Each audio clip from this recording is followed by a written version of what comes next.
Pemirsa, terima kasih pian masih bersama kami. Berita selanjutnya Mahabarakan. Dua buah wadah pembuangan ratik ilegal yaitu di jalan menuju SMP Negeri 18 Banjarmasin, Jalan Gerilya kawasan Lingkar Dalam Selatan, Banjarmasin Selatan ditutup Selasa 25 Februari 2025. Kedua kawasan yang ditumpuki ratik tersebut dibarasihi dengan menggunakan alat berat ekskavator.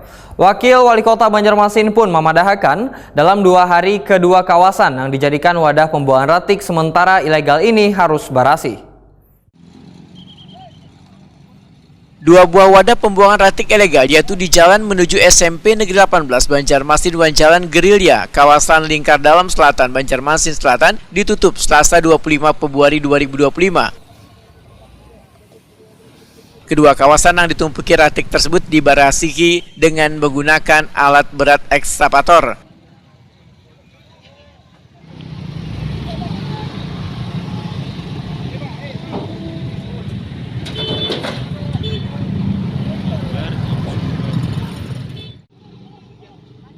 Wakil Wali Kota Banjarmasin Ananda Wetakuni Prima TV menyatakan dalam 2 hari kedua kawasan yang dijadikan wadah pembuangan ratik sementara ilegal ini harus barasih. Setelah dibarasihi, kedua jalan di kawasan tersebut akan dilakukan penyemprotan dengan eco-enzim serta akan dilakukan pengawasan oleh jajaran Satpol PP dibantu Bubuhan Camat Wan Lurah. Yang kami prioritaskan adalah TPS ilegal.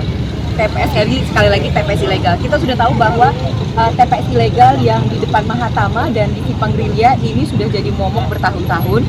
Pernah bersih tapi kemudian kembali lagi beroperasi.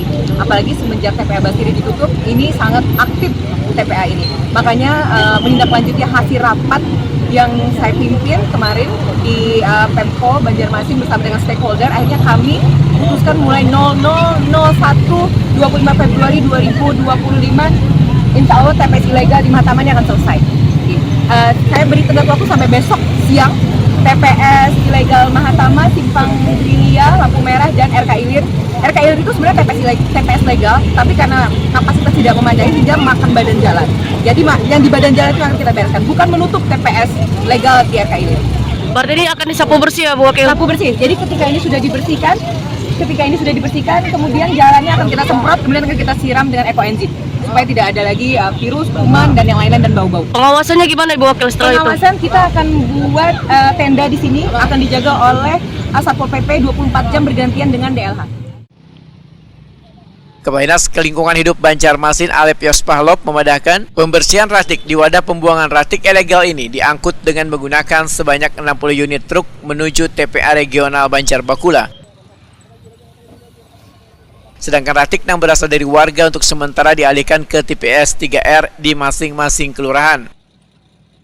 TPS IR ini akan kita tutup permanen ini dan kita akan alihkan di TPS kita, jadi kita bagi nanti di tiap kelurahan, masing-masing kelurahan untuk mentanggung-jawabi sampah-sampahnya. Jadi kita bagi kemarin rapat sudah kita bagi, nanti kita bagi di titik-titik mana dan di sana kita akan lakukan pemilahan.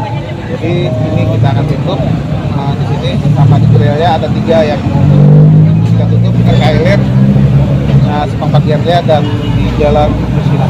Ini kita akan tutup padan dan tidak ada lagi kita penampungan sampah. Sampah ini akan dikemanakan nanti Pak? Ini untuk sementara kita tuh Bakula. Banjar Bakula. Nah, jadi setelah itu kita pemilahan, sisanya baru kita ke Banjar Bakula. Pak, aparat yang diturunkan ada berapa banyak nanti Pak di masing-masing ini Pak? Untuk aparat kita dari Pol PP, kemudian di kecamatan, kelurahan itu masing-masing kita juga dari suruh nanti akan bersih 24 jam. Alep Yospahlop berharap warga memilah ratik sebelum membuangnya ke wadah pembuangan ratik sementara.